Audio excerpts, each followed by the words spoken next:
Nós estamos aqui hoje, então, dando início a uma série de programas e que nós denominamos Histórias da Toga.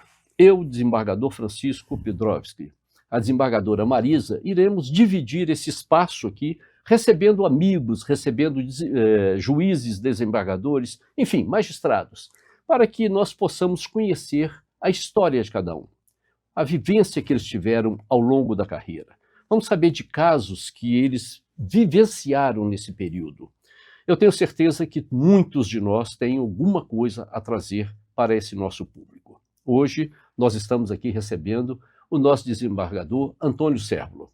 E eu tenho um privilégio de recebê-lo, né? E tem aí o seguinte, ao invés de entrevistá-lo, eu vou falar alguma coisa sobre ele. O desembargador foi um homem que me marcou, foi um magistrado que marcou o início da minha carreira e, evidentemente, marcou todo o meu percurso nesse trajeto. Eu era juiz em Guaranésia e o desembargador era juiz em Monte Santo, né? E todo final de semana, praticamente, ele passava por lá, porque ia para Poços de Caldas, né, desembargador? Exato. E sempre me ajudando, examinando as minhas peças, orientando, ajudando. Então, marcou tremendamente a minha carreira. É um motivo de muita honra recebê-lo aqui hoje, desembargador. Eu que agradeço. O que nós precisamos? É lógico, o senhor foi um homem que vivenciou a nossa carreira durante muito tempo. Nós gostaríamos de saber um pouquinho. Eu já contei parte dela, né? Aquela parte que interessava e que me marcou muito. Mas eu sei que o senhor tem outras coisas. Como é que foi a sua carreira dentro da magistratura? Desde o início até chegar a desembargador e aposentar-se. Certo. É muito interessante que cada um tem a sua história. E eu também tenho a minha história. E a gente, sempre quando é criança, você encontra uma pessoa que se transforma essa pessoa num ídolo. Morava em Poços de Caldas e meio quarteirão morava o doutor Arthur Pontes da Fonseca, não me esqueço do nome. Era o único juiz que tinha em Poços de Caldas. E ele é uma figura tão respeitada e tão presente na comunidade que eu olhava para aquele homem e falava assim, será que um dia eu vou conseguir ser juiz? Ficou esse sonho de criança. Passado aí, correu a vida, fui funcionário da prefeitura de Poços de Caldas, comecei antes da prefeitura, fui mensageiro no Palace Hotel de Poços de Caldas, depois fiz concurso para o Banco do Brasil, fui advogado do Banco do Brasil, fiz concurso para a magistratura, demorei um pouco, eu fui o último candidato da minha turma a assumir uma comarca. Fui para a comarca de Paraguaçu, que me deixou ótimas lembranças. Fiquei lá por 3 anos, depois fui para Monte Santo de Minas, e nessa época eu conheci o meu entrevistador de hoje, o meu particular e meu grande amigo, Dr. Juarez Moraes de Azevedo. Obrigado. Ele disse que eu passava lá toda semana, mas eu passava porque eu gostava de conversar com ele, nada de conferir sentença, a gente discutia os assuntos da minha comarca e da comarca dele. E essa amizade tornou-se sólida e ela permanece até hoje. Depois de Monte Santo, eu fui promovido para Poços de Caldas, que eu morava em Poços de Caldas, ainda tenho residência em Poços de Caldas, fiquei lá por 3 anos. Em determinado momento, mandei uma inscrição para promoção para Belo Horizonte. Tinham 5 ou 6 na minha lista e não sei por que os 5 desistiram. Eu fui promovido. Recebi a notícia que eu fui promovido para Belo Horizonte num jantar de final de ano. Nem a minha mulher sabia que eu tinha escrito.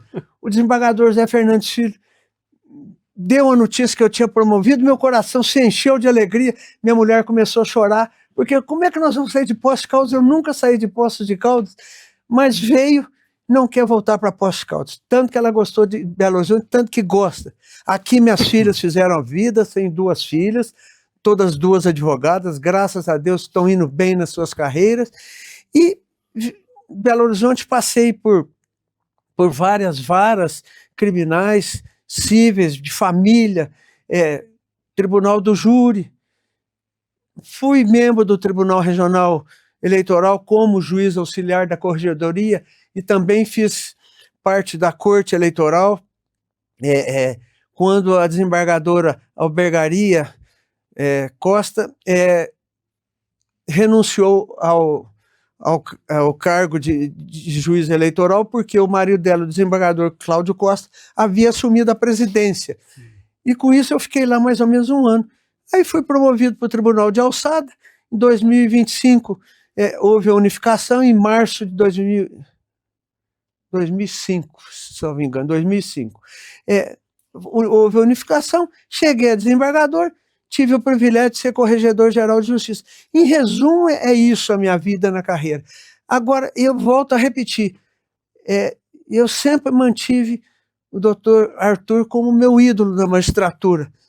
E não foi só ele. Depois veio o doutor Milton Mendes dos Reis, que era lá de Eloy Mendes. Parece que o doutor Arthur também era de Eloy Mendes. Chegaram a desembargadores. Eu tive um contato já adulto com o doutor Milton. Quando ele era juiz na capital, eu trazia alguma coisa da filha dele de Poços de Caldas, que pedia para trazer quando eu vinha a Belo Horizonte. E, em resumo, eu fui fazendo amizade. O que me restou da magistratura, e hoje eu aposentado, são as amizades que eu fiz. E quero crer que isso foi o mais importante da minha vida.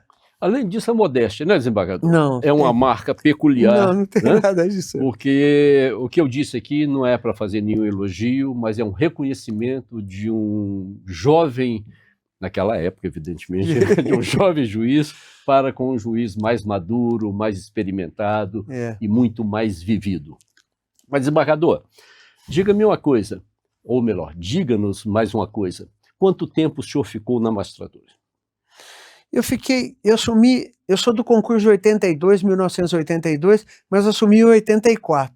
E aposentei em 2016, então foram quase 40 anos. Muito bom. Eu aposentei antes, eu poderia ter ficado mais 9 anos, mas eu achei que já tinha cumprido a minha missão. Perfeito. E foi o que eu fiz certo. E é lógico, então, durante todo esse período, como o senhor teve ali o doutor Arthur, não é isso? Como ídolo, e eu também tive vários magistrados como ídolos. O senhor é um deles, evidentemente. Muito obrigado. Mas a figura do juiz sempre nos marcou tremendamente. Principalmente aquele juiz que mora na comarca, com certeza. Aquele juiz que vivencia as coisas da cidade, né? Então esses juízes nos marcam muito. E é lógico, o senhor deve ter vivenciado muitos casos interessantes ao longo desses quase 40 anos de magistratura. Eu gostaria muito de pedir que o senhor... Tem vários fatos que me marcaram profundamente. Alguns eu gostaria de contar, mas como eu receio de contar e vai ser identificado, porque eu passei só por 3 comarcas e algumas que eu substituí, colaborei. Mas alguns fatos interessantes. O que o mineiro gosta é de política. E sempre tem um fato de política que a gente se lembra, até pitoresco. Estava no meu gabinete num dia de eleição municipal, numa determinada comarca, que eu estava fazendo a eleição, e chega um vereador possesso de raiva, dizendo que na frente da cabine do colégio tal, a irmã do prefeito estava distribuindo santinho de candidato. Coisa pouco usual na campanha aqui em Minas, né? Era um problema sério. Bom, o promotor falou assim, vamos lá que a gente aproveita e fiscaliza as sessões, se está tudo correndo bem. E o vereador falou assim, eu vou também. Nós fomos, tinha um policial nos acompanhando, o promotor. Quando nós chegamos no colégio, ele falou assim, olha lá ela distribuindo santinho. Realmente tinha uma senhora distribuindo santinho, que era proibido, dentro do colégio. Aí ele falou, não falei? Isso é uma vergonha. Falou. Nesse momento, caiu da calça dele um pacote de santinho. Eu não fiz mais nada, falei estava o delegado e um sargento na época. Falei, pode recolher os dois. Pronto, resolveu a situação. A partir daí, isso era em torno de 9 horas, 9h30 da manhã. A partir daí, a eleição correu numa tranquilidade que eu fiquei até assustado, que era lá a briga, entre aspas, a briga era ferrenha, a disputa era ferrenha. Isso é um fato bom. O outro fato que me marcou profundamente, o senhor há de convir comigo que esse fato marca a gente, é sobre adoção. Eu, durante quase 20 anos, eu participei da Comissão Estadual Judiciária de Adoção da Corregedoria Geral de Justiça. Nós fizemos toda a adoção internacional, tem que passar por essa comissão, em todos os estados. E um deles me marcou profundamente. Um casal de italianos adotou uma menina e ele já tinha 2 filhos. Então ficou uma menina linda, uma menininha linda, linda.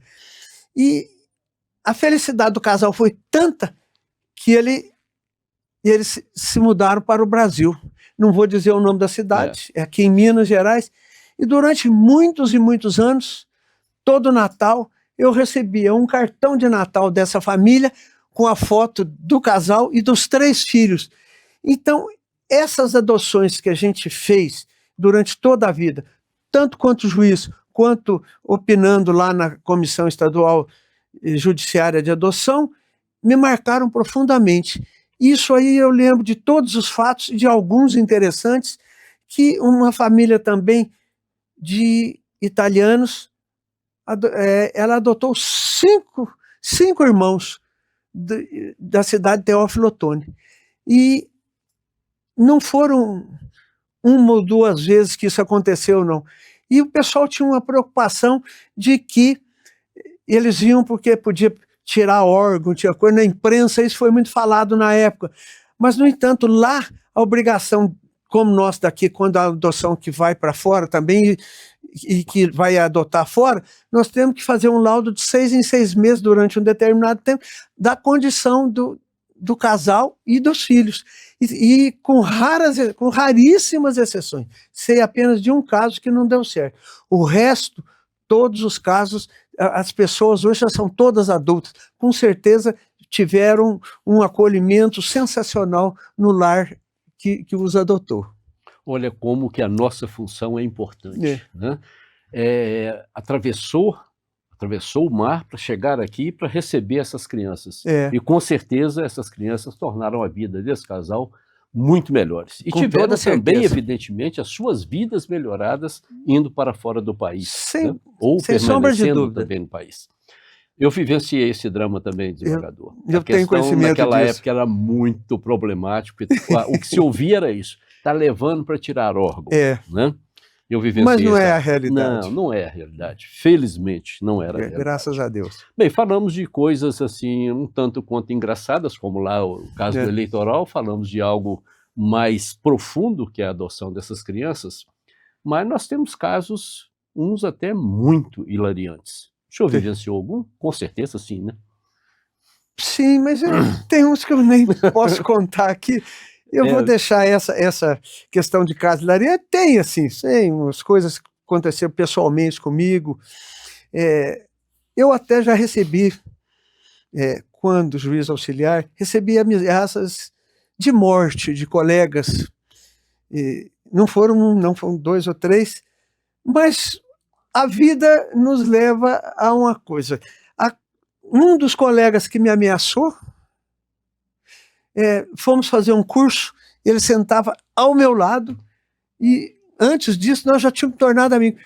Tornamos amigos inseparáveis, porque ele viu que eu estava apenas fazendo o meu trabalho. E ele se defendeu lá no que eu tinha apurado, não só eu, com outro colega que nós fomos apurar, e a gente enxerga a magistratura por dentro. E esse fato da ameaça de morte, eu acho que foi num momento de sopetão, de uma raiva momentânea, que acabou se perdendo no espaço.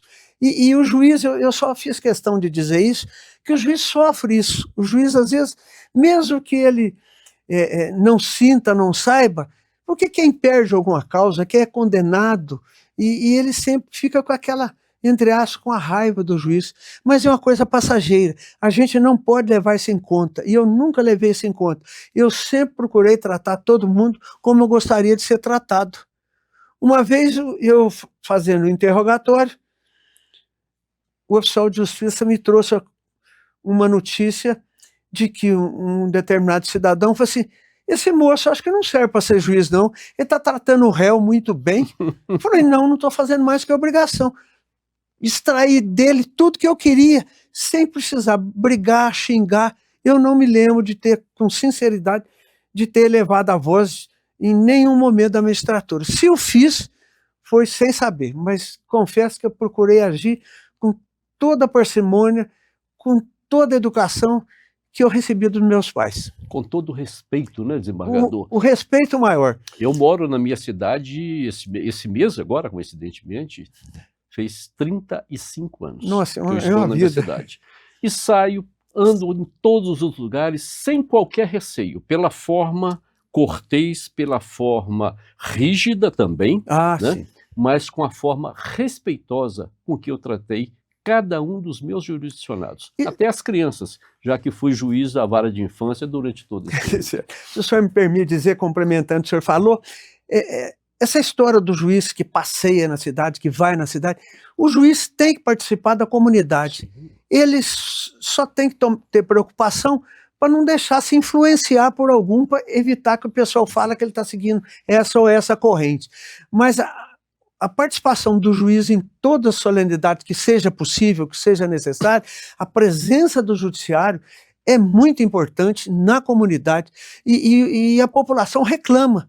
Às vezes eu falo assim, juiz? Quem que é o juiz? Eu nem sei se tem isso aqui. Então a presença do juiz, morar na comarca é uma coisa muito importante. Então eu acho que isso vale a pena a gente lembrar disso. Eu tenho certeza que eu e o senhor, como o doutor Arthur, também somos examinados e fomos olhados com toda certeza. Olhos muito bons por alguns colegas. Posso contar um fato pitoresco? Pois não. Esse eu posso contar. Cheguei numa determinada comarca, assumi a comarca, e no fórum, o pessoal lá do fórum, o senhor não pode reunir com a gente ali? Isso era uma sexta-feira. Tomei posse do fórum, fomos era um bar, um restaurantezinho, e sentei lá, meia hora, mas eu não tinha me mudado ainda para lá. Fiquei lá uns 10 minutos, tomei uma água e todo mundo tomou cerveja. Na segunda-feira, quando eu cheguei ao fórum, o escrivão falou, olha, tem um senhor aqui que é da justiça do estado vizinho, mora aqui, não vou nem dizer o cargo, não, e ele pediu se pode falar com o senhor. Falou, não, claro. Quando ele entrou, se apresentou, eu mandei lavar uma ata da visita dele ao fórum. Ele falou assim, eu vim aqui só para dizer que o senhor foi o primeiro que chegou aqui, não ficou em bar bebendo, o senhor tomou água e saiu correndo. Então o juiz precisa ter uma preocupação nisso, principalmente nas cidades pequenas. E isso eu vivenciei comigo mesmo. Se eu tivesse tomado uma cerveja, eu já estava, como diz a gíria popular, na boca do povo. Eu só usei bermuda depois que eu me aposentei, algum tempo depois. Desembargador, algo mais que o senhor queira acrescentar aqui? Nós estamos encaminhando, infelizmente, para o final desse contato tão prazeroso. É prazeroso até demais conversar com o senhor, esse amigo de longa data. Eu gostaria de ficar mais tempo aqui, mas o que eu queria dizer é o seguinte, essa ideia da margem, e que o senhor, o desembargador Dobbs, e a desembargadora Marisa, e todos os outros que possam participar, é muito importante para a gente que está lá, principalmente nós que estamos aposentados, vamos conhecer a vida do colega, vamos saber se ele teve algum problema, não teve, e eu vejo que o judiciário melhorou muito. Nós, eu e o desembargador Francisco Dobbs, somos do mesmo concurso, nós corremos as cidades. Eu lembro a cidade que ele foi, a primeira cidade, parece que foi, eu não sei se é Mesquita ou Medina, não tinha um restaurante isso aí. Uma vez nós fomos lá visitar, ele já tinha saído de lá, e ele adora a cidade, o povo adora ele. Então isso é importante, a gente tem que vivenciar a cidade. E com isso eu agradeço e cumprimento mais uma vez a nossa presidente, a doutora Rosimeire, que teve a feliz satisfação de autorizar que vocês fizessem esse programa. Esse programa não vai sair mais do nosso meio. E eu desejo sucesso a todos. Muito obrigado. Eu quero aproveitar essa oportunidade, agradecer a presença do senhor, e também aproveitar e convidar a todos os colegas, não importa, esse programa não é dirigido aos colegas aqui da capital, ele é dirigido a todos os colegas dos mais longínquos lugares. Nós podemos fazer essa entrevista através de videoconferência. E com certeza o faremos. Então eu convido a cada um, do mais distante lugar, se quiser participar do nosso programa, o que será motivo de muita honra, entre em contato através desse endereço que está aparecendo na tela. E nós iremos ouvi-lo para contar para a gente a sua vivência ao longo da magistratura. Esse vai ser um momento muito leve, muito agradável, e nós vamos ouvir colegas fenomenais, podem ter certeza disso. E aqui, desembargador, eu quero encerrar então esse primeiro episódio, né? E convidando para outros que com certeza nós iremos recebê-lo aqui. Vai ser Tá, muito obrigado, eu que agradeço. Tá? Um abraço a todos.